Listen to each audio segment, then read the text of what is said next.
Hello everyone, welcome to the mathematics class by AK Mishra guys. So today I am going to discuss about the exercise 3.2 into of the NCERT book for class 10th CBSE 2021 of the chapter pair of linear equation in two variables, and we are working on the education for better tomorrow guys, and this is presented by me Ashish sir. And if you are new on this channel, so please subscribe this channel and don't forget to press the bell icon for the upcoming session, because I am teaching here on this channel 9 to 12th mathematics as well as NTSC classes. I am also taking on this channel guys, and for IIT JEE Mains plus advanced guys, right? So guys, I would like to say that please stay home and stay healthy if you want to beat the COVID-19, because we all are facing the world and global pandemic guys. That is the what covid guys, जो कि हमारे country के लिए और हमारी society के लिए, हमारी कम्युनिटी के लिए बहुत ही जो है वो क्या है कि हार्मफुल है हम सभी के लिए, ठीक है। तो इसके लिए क्या करना है कि अगर आपको अपने गवर्नमेंट को सपोर्ट करना है तो उसके लिए इससे अच्छा कोई और मौका नहीं मिल सकता है। आपको अपने घर पे रहकर ही सपोर्ट करना है, ठीक है, राइट। और जितने भी आप खुद को भी बचाएं, अपने फैमिली में जो बड़े बुजुर्ग हैं उनको भी बचाएं, ठीक है।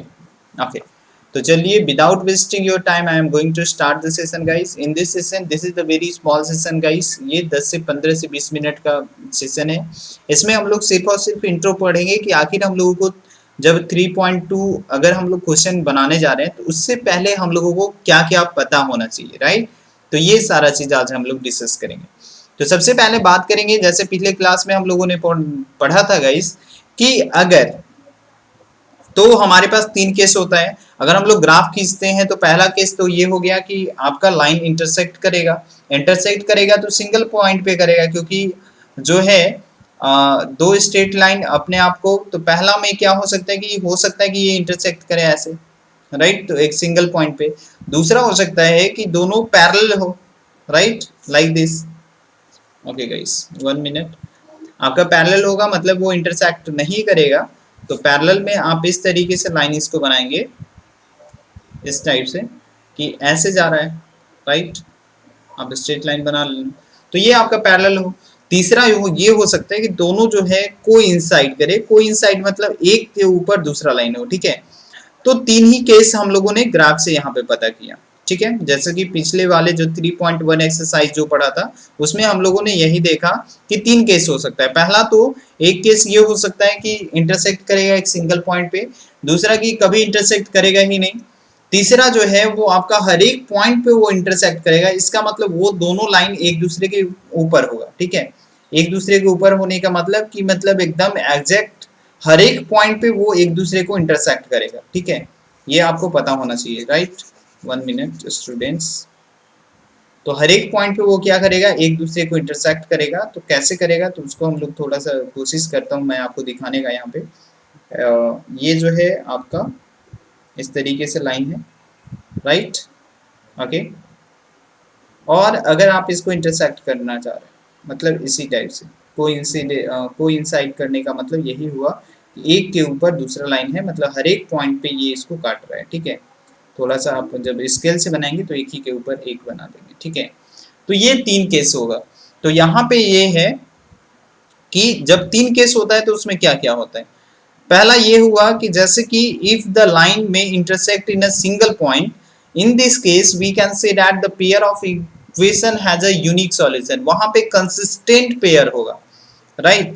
तो यहाँ पे एक ही सॉल्यूशन होगा जब x और y जो है यहाँ पे कट रहा है। मान लो एक लाइन ऐसे गया, एक लाइन ऐसे गया, ऐसे गया, तो यहाँ पे एक सिंगल पॉइंट पे कटा, तो यहाँ पे एक ही कोऑर्डिनेट होगा x और y का। तो यहाँ पे हम लोग क्या बोलेंगे कि यहाँ पे जो है ये कंसिस्टेंट पेयर ऑफ इक्वेशन है, इसका यूनिक सॉल्यूशन होगा। तो जब कभी भी लाइन अगर इंटरसेक्ट करता है तो उस कंडीशन में हम लोग उसको क्या बोलेंगे, यूनिक सॉल्यूशन बोलेंगे, राइट, ठीक है, यूनिक सॉल्यूशन बोलेंगे। दूसरा, अगर आपका वो कोई भी सॉल्यूशन मतलब पैरेलल है तो कभी तो वो एक दूसरे को कटेगा नहीं, और जब एक दूसरे को इंटरसेक्ट नहीं करेगा तो उसका कोई भी सॉल्यूशन नहीं होगा, और उसको हम लोग क्या बोलते हैं, inconsistent pair of equation. Solution होगा, यूनिक सॉल्यूशन होगा तो कंसिस्टेंट पेयर ऑफ इक्वेशन होगा। अगर आपका पैरेलल होगा लाइन, और उससे जो ग्राफ जो हम लोग पेयर ऑफ इक्वेशन से खींचे वो अगर पैरेलल जा रहा है, वो कभी भी मिलने का चांस ही नहीं है। तो उस कंडीशन में उसको हम लोग क्या बोलेंगे, इनकंसिस्टेंट पेयर ऑफ सॉल्यूशन, और उसमें कोई भी सॉल्यूशन उस इक्वेशन का नहीं होगा, उसका कोई भी आंसर नहीं आएगा।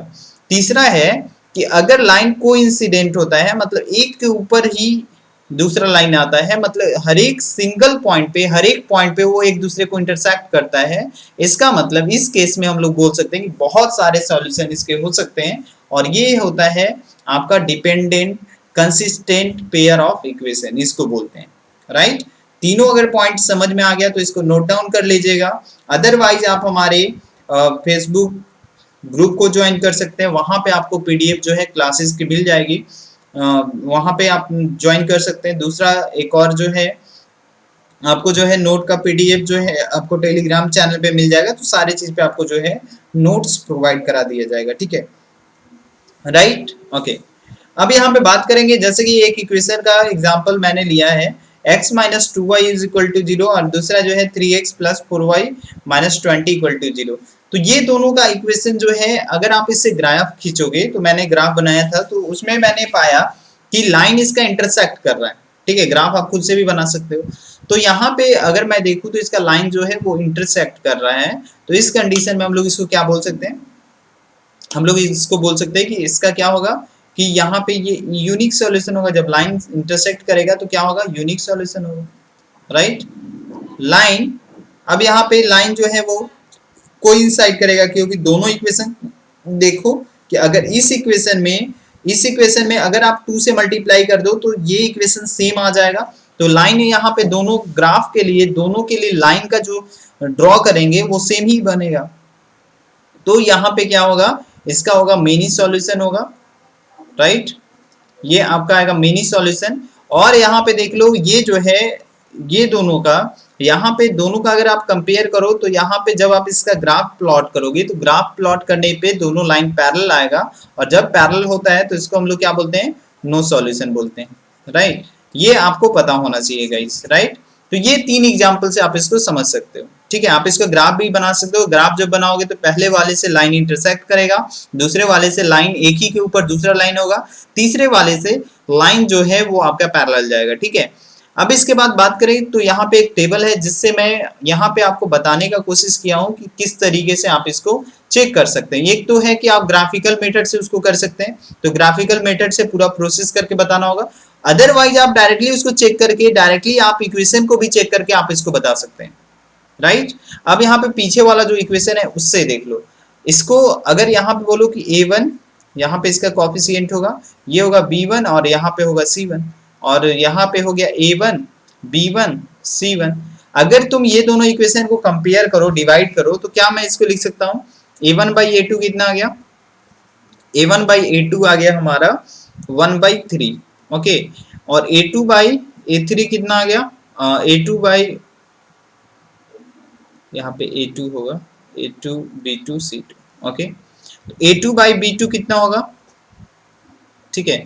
तो यहाँ पे ये कर दो b2 b1 बाई b2, तो b1 बाई b2 अगर हम लोग बात करेंगे तो b1 बाई b2 यहाँ पे कितना आ जाएगा, -2/4। तो जब आप -2/4 को अगर इसको काटोगे तो कितने बार में आ जाएगा, -1/2 बार में। और c1 बाई c2, तो c1 वाला टर्म तो कांस्टेंट टर्म तो है ही नहीं, तो कांस्टेंट टर्म जब नहीं है तो इसको हम लोग कांस्टेंट टर्म का क्या लेंगे, यहाँ पे ले लेंगे 0, तो कांस्टेंट टर्म 0 आ जाएगा, और ये c2 का कितना आ जाएगा, -20, ठीक है। तो यहाँ पे आ गया, ये इसका वैल्यू 0 आ गया। तो यहाँ पे देखो, पहले में ही हम लोगों ने देखा कि a1 जो है, a1 by a2 is equal to b1 by b2 अगर नहीं है तो इस कंडीशन में क्या आ रहा है, हमारा यूनिक सॉल्यूशन आ रहा है। तो इससे एक आपका केस यहाँ पे पता चल गया कि अगर यूनिक सॉल्यूशन होगा तो इस कंडीशन में a1 बाई a2 वो किसके बराबर नहीं होगा, b1 बाई b2 के बराबर नहीं होगा। वही दूसरा केस अगर आप यहाँ पे चेक करो, सेकेंड वाला जो आपका कोइंसाइड कर रहा है, तो उस कंडीशन में भी आप उसको कर सकते हो, कोइंसाइड वाला भी आप इसको भी करके देख लो, राइट, ओके। अब इसको देखो कोइंसाइड वाला कैसे करेंगे हम लोग, राइट, ओके। चलो अब सेकेंड में देख लो कि यहाँ पे a1 a2, अब इसका a1 बाई a2 अगर हम लोग फाइंड आउट करते हैं इसका सेकेंड वाले का, तो सेकेंड वाले का a1/a2 क्या आएगा, a1/a2, राइट। तो a1/a2 2/4 आ गया, राइट। तो ये आ गया 1/2। b1/b2 निकालोगे तो कितना आएगा, b1/b2 मैंने निकाला तो यहाँ पे आ गया 3/6, इसको डिवाइड किया तो ये भी आ गया 1/2, और यहाँ पे आ गया c1/c2, अगर आप इसको निकालोगे तो यहाँ पे आ जाएगा -9/-18। अब यहाँ पे देखो कि सबका वैल्यू क्या आ रहा है, 12, 1/2 1/2 1/2 आ गया। तो यहाँ पे रिलेशन अगर आप इसका कॉफिशिएंट का शो करोगे तो a1/a2 is equal to b1/b2 होगा, and it is equal to the c1/c2। तो यहाँ पे ये केस किसके लिए सेटिस्फाई करेगा, आप यहाँ पे ग्राफ बनाने की जरूरत नहीं है, सिर्फ उसके कॉफिशिएंट को डिवाइड करके देख सकते हो। तो यहाँ पे आप इसको बोल सकते हो कि इसका जो b1 और b2 जो है, ओके, इसको हम लोग क्या लिख सकते हैं कि इसका a1 ये जो आया, ये टर्म जो है a1/a2 is equal to b1/b2 is equal to c1/c2, ये आपका मेनी सॉल्यूशन के लिए है। एंड अगर लास्ट में बात करूं तो 1/2, दूसरा में आ जाएगा 1/2, और तीसरा में आ जाएगा 1/3, इसका भी निकाल लो। a1/a2 अगर थर्ड का निकालते हैं तो यहाँ पे क्या आ जाएगा, a1/a2 is equal to b1/b2 is equal to is not equal to c1/c2। तो इस कंडीशन में आपका क्या है, ये आपका आ जाएगा किसके लिए, नो सॉल्यूशन के लिए। तो ये आपको ध्यान में रखना है कि जब नो सॉल्यूशन होगा, लाइन पैरेलल होगा, तो इस कंडीशन में ये केस आएगा, ठीक है, राइट। तो तीनों केस आपको समझ में आ गया, यही मैं यहाँ पे ग्राफ में दिखाकर दिखाने का कोशिश किया हूँ, आप इसको देख सकते हो यहाँ पे। तो a1/a2 यहाँ पे देखो हमारे पास पार्टिकुलर लाइन दिया हुआ है, ओके। अब देखो कि इसमें कैसे बनाया हुआ है, 1 मिनट, ओके। अब यहाँ पे देख लो, यहाँ पे ये दिया हुआ है x - 2y is equal to 0, 3x + 4y - 20। a1/a2 1/3 आया, b1/b2 -2/3 4 आ गया, और 0/-20 आ गया। तो यहाँ पे देखो कि अगर हम लोग कंपेयर करेंगे इसके रेशियो को, तो मैंने देखा कि a1 जो है a1/a2 is not equal to b1/b2। और जब ये कंडीशन हुआ, जब कभी भी किसी भी केस में अगर ये कंडीशन अगर आपका है, तो उस कंडीशन में आपका लाइन क्या होगा, इंटरसेक्ट होगा। अगर आप इस ये बहुत सारे क्वेश्चन पे जब रिसर्च करोगे तो आपको मिलेगा इस टाइप का, ठीक है। तो वो हमेशा लाइन क्या होगा, इंटरसेक्ट करेगा, और इंटरसेक्ट करेगा तो उस कंडीशन में क्या होगा, उसका एक सॉल्यूशन होगा, मतलब यूनिक सॉल्यूशन होगा। दूसरा, ये इक्वेशन है, ये इक्वेशन है, तीनों का जो रेशियो है वो आपस में बराबर आ गया, ठीक है। यहाँ पे देखो, क्योंकि दोनों इक्वेशन सेम है तो तीनों का इक्वेशन बराबर आ जाएगा। अब बराबर जब आएगा तो यहाँ पे कोइंसिडेंट ग्राफिकल रिप्रेजेंटेशन, अगर ग्राफ में इसको दिखाएंगे तो कोइंसिडेंट होगा, मतलब एक ही लाइन पे दूसरा लाइन आपका डिपेंड होगा, एक लाइन पे दूसरा लाइन आपके उसके ऊपर होगा। जब दूसरा लाइन उसके ऊपर होगा तो इनफिनाइटली मेनी सॉल्यूशन वहां पे हम लोग इसको अप्लाई कर सकते हैं, मेनी सॉल्यूशन वहां पे उसका आंसर होगा। तो यहाँ पे आपको ये समझ में आना चाहिए, तो इनफिनाइटली मेनी सॉल्यूशन होगा। तीसरा अगर हम लोग बात करें तो x + 2y - 4 is equal to 0। अब यहाँ पे देखो कि ये तो है, जब इसको भी सॉल्व करेंगे तो ये भी 1/2 ही आ जाएगा, लेकिन ये कितना आ गया, ये आ गया 1/3, राइट। तो ये दोनों तो बराबर है, ये इसके बराबर है, लेकिन ये वाला इसके बराबर नहीं है। तो यहाँ पे देखो a1/a2 is equal to b1/b2 but not equal to c1/c2, ठीक है। जब ये केस होता है तो इस कंडीशन में आपका पैरेलल लाइन होगा और इसका कोई भी सॉल्यूशन नहीं होता है, राइट। तो यही आपका जो था इंपॉर्टेंट था। तो जब कभी भी अगर आपको चेक करना है कि लाइन इंटरसेक्ट हो रहा है, मेनी सॉल्यूशन है या नहीं है, तो इस कंडीशन में डायरेक्टली आप यहाँ पे ये अगर दो इक्वेशन दिया हुआ है इस फॉर्म में, तो आप यहाँ पे बोल सकते हो, और आप यहाँ पे ये भी बोल सकते हो कि इसका यहाँ पे क्या होगा, ये जो है इसका यूनिक सॉल्यूशन होगा, यूनिक सॉल्यूशन, राइट। इसका जो होगा मेनी सॉल्यूशन होगा, ठीक है। और इसका जो होगा यहाँ पे इस कंडीशन में आपका जो होगा यहाँ पे अगर ये बात करो तो ये आपका नो सॉल्यूशन होगा, ठीक है। तो ये तीनों चीज आपको याद रखना पड़ेगा, ठीक है। दूसरा जो है, अगर आपका एक और कंडीशन में अगर आपका ये भी पूछ दिया गया इसके साथ साथ कि कंसिस्टेंट है, बिल्कुल, तो इसको बोलेंगे कंसिस्टेंट पेयर ऑफ इक्वेशन। जब इंटरसेक्ट करता है तो कंसिस्टेंट पेयर ऑफ इक्वेशन होता है, राइट, जो कि मैंने सबसे पहले बताया था इसी सेशन में। अब यहाँ पे बात करें दूसरा जो है वो इनकंसिस्टेंट है, इनकंसिस्टेंट पेयर ऑफ इक्वेशंस होगा, राइट। ओके गाइस, एंड तीसरा जो है वो डिपेंडेंट होगा, डिपेंडेंट।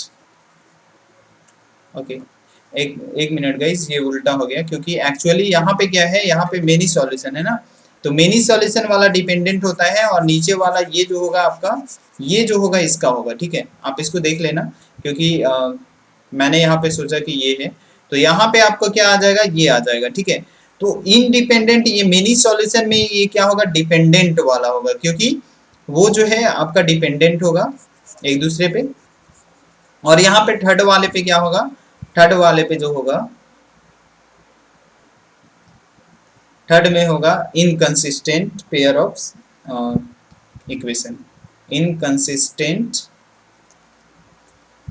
पेयर ऑफ इक्वेशन, जो कि मैंने बताया था आपको। आपको रुको एक मिनट, मैं दिखा दे रहा हूँ कब बताया था। यहाँ पे देखो फर्स्ट पेज में ही मैंने बताया था, जब फर्स्ट मैंने एक्सरसाइज फर्स्ट स्लाइड में ही आपको बताया था कि अगर आपका लाइन पैरेलल होता है तो इस कंडीशन में इनकंसिस्टेंट पेयर ऑफ इक्वेशन होता है। अगर आपका लाइन अगर सिंगल पॉइंट पे इंटरसेक्ट करता है तो वो कंसिस्टेंट होगा। और तीसरा जो है वो आपका डिपेंडेंट या कंसिस्टेंट पेयर ऑफ इक्वेशन होगा। कब, जब उसका लाइन जो है एक दूसरे के ऊपर होता है, तो इसको हम लोग क्या बोल सकते हैं, डिपेंडेंट, डिपेंडेंट या फिर consistent pair of equation, right. तो ये आपको पता होना चाहिए गाइस। तो ये तीनों चीज आप इसको नोट डाउन कर लेना, स्क्रीनशॉट लेना, इसी पे डिपेंडेंट आपका पूरा का पूरा एक्सरसाइज 3.2 कंप्लीट हो जाएगा, ठीक है। तो आई होप गाइस आप सारे लोगों को समझ में आ गया। और thanks for joining the session guys, and any question so you can find me at the all the social media, and my WhatsApp number is given on the screen 8603321238। इस number पे आप मेरे को क्या कर सकते हो, मैसेज कर सकते हो, व्हाट्सएप कर सकते हो। अदरवाइज आप मेरे को फेसबुक पे भी आपको पूरे क्लास की जो पीडीएफ होती है वो भी आपको प्रोवाइड करा दी जाएगी। दूसरा जो है डेली बेसिस पे आपको पीडीएफ मिल जाएगा। उसके साथ ही साथ आपको जो है जो भी वीडियो के क्लास के जो सारे जो इम्पोर्टेंट इन्फॉर्मेशन होंगे वो आपको मिल जाएंगे। तो आप हमारे चैनल पे जुड़ सकते हैं, और जितने भी सोशल मीडिया है वो सारे का लिंक दिया हुआ है, आप हमारे साथ जाकर वहाँ पे जुड़ सकते हैं, ठीक है। साथ ही साथ आपका फेसबुक पे ग्रुप भी बना दिया हूँ, जो भी एकेडमिक्स वाले हैं 9th 10th 11th 12th, तो वो भी हमारे चैनल में वहाँ पर जाएंगे, वहाँ पे लिखेंगे मैथमेटिक्स क्लासेस, वहाँ पे आपको मिल जाएगा क्लास, ठीक है। तो चलिए मिलते हैं नेक्स्ट क्लास में। Bye bye, take care, best of luck, see you in the next class. Thank you guys.